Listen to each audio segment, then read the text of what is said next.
Good morning. I'm reporting to you live from the Founded in FOCO Business Conference here in beautiful Fort Collins, Colorado.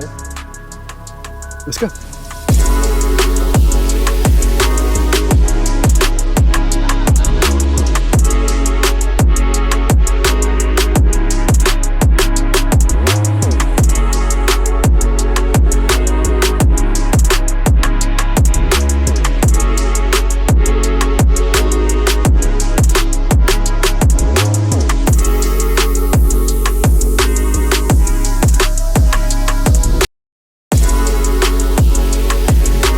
First, let's check in with Greg. Nobody ever gets rich when the interest rates are high because people can't borrow money. Is that what you meant? The stock market going down was the disruption? What other disruption were you alluding to? Look, you can't really watch the stock market. You have to do what's right. What's up, you guys? It's Graham here. So I don't usually do this, but 2 weeks ago, I issued a warning to stock market investors. And unfortunately, since that video, things have gotten a lot worse. Just today, the market has seen its worst drop since 2022.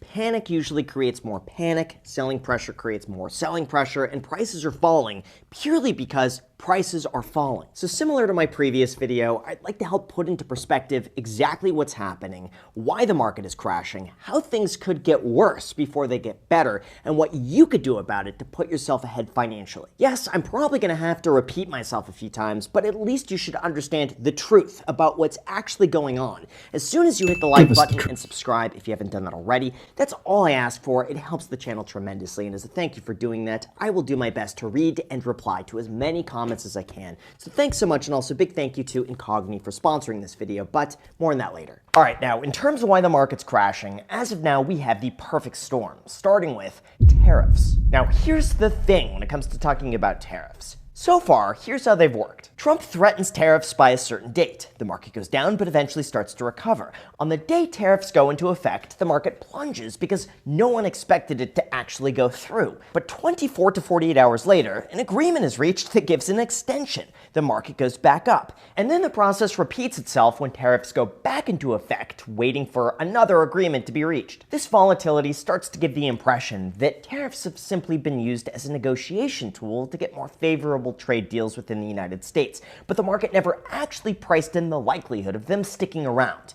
Until this, it's currently scheduled that a 25% tariff on steel and aluminum imports are set to take effect March 12th, while a 250% tariff on Canadian dairy products could be next, along with a tremendously high tariff on Canadian lumber shortly afterwards. On top of that, what's really fueling the tariffs is that he said tariffs may still go up as time goes by. Now, even though that 250% dairy tariff has largely been debunked as an item that's not even going to begin going into effect, since they will be allowed a certain amount of dairy to enter the United States tariff-free, business owners are completely puzzled by what to expect. This is really important to mention because if you just miss the best days of the overall market, your returns drop substantially, and if you stay out of the market, it's even possible to begin losing money. This is why, regardless of what happens to the stock market or how bad the sell-off gets, there's always a reason to say this time is different. Sure, the market might continue selling off much more than we initially expected, or it could rebound the next day. I have no idea.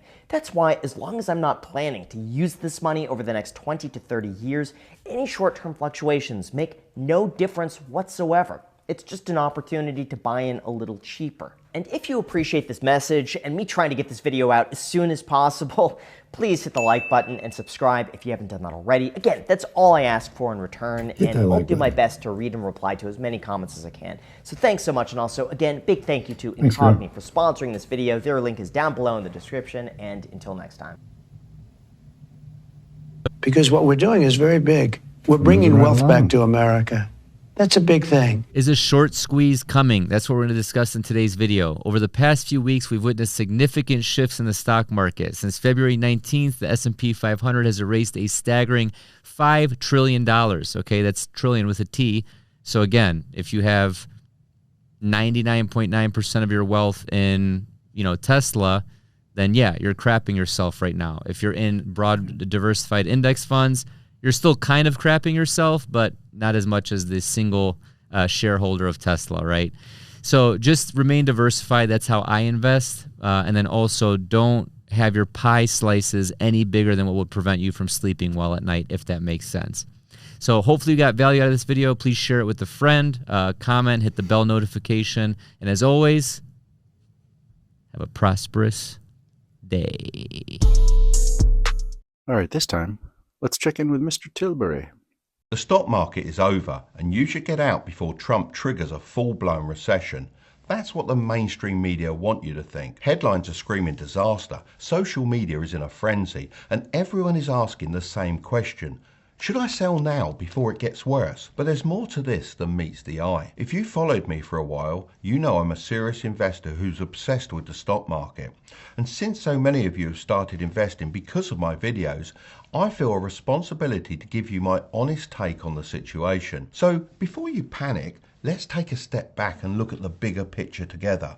Every market crash has a cause, and this one isn't random.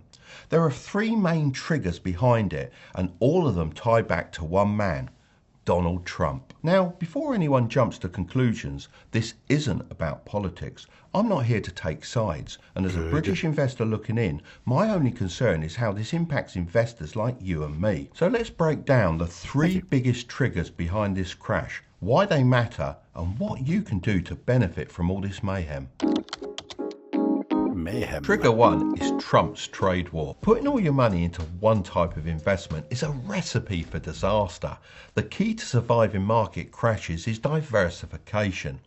This means spreading your money across different types of assets. My portfolio includes stocks, bonds, precious metals like gold, real estate, and even cryptocurrency. It's also worth considering dividend-paying stocks, as they actually perform well during downturns because they generate passive income even when prices are low. Just remember, market crashes aren't the end of the world. If you understand how to navigate them, you won't be the one panicking. You'll be the one taking advantage of the opportunities while everyone else is running for the exit. This isn't the time to fear the market. It's the time to prepare, invest wisely, and stay patient. The ones who make the smartest moves now will be the ones who come out on top when the market rebounds. If you want to know how to invest in 2025, then I'm going to leave that video right up there. But don't click on it just yet. Make sure to subscribe if you want to grow your wealth, okay? I'll see you over there. You should always like and subscribe. Moving straight over to Yahoo Finance right now. Well, the Magnificent Seven is in the red this year. Meta, Apple, and Tesla, the worst performing of the bunch so far, with Tesla off 46% from its prior high. Meta and Apple both down 18% from their highs as well. So what's next for the tech trade? Joining me, Brian Belsky. He's the Chief Investment Strategist over at BMO Capital Markets. Brian, great to have you on here. I just want to get your take specifically on the Mag 7 here. Can investors still trust in the tech trade? Oh, good morning, Yahoo. Good morning, Madison. Yes, the answer is yes. Just because stocks go down doesn't mean that they're bad assets or bad companies. Remember, 2022 was a very tough year for tech, given what happened in 2021. That was the start of the new bull market, started in October of 2022. That was the bottom. So consumer sentiment, macro data is typically lagged. We would say be very, very cautious with respect to those types of things. And as long as everyone has become so bearish, we've actually become more and more bullish. So we feel very, very good to be a fundamental investor right here, right now. Wow, did you get all that? So do me a favor.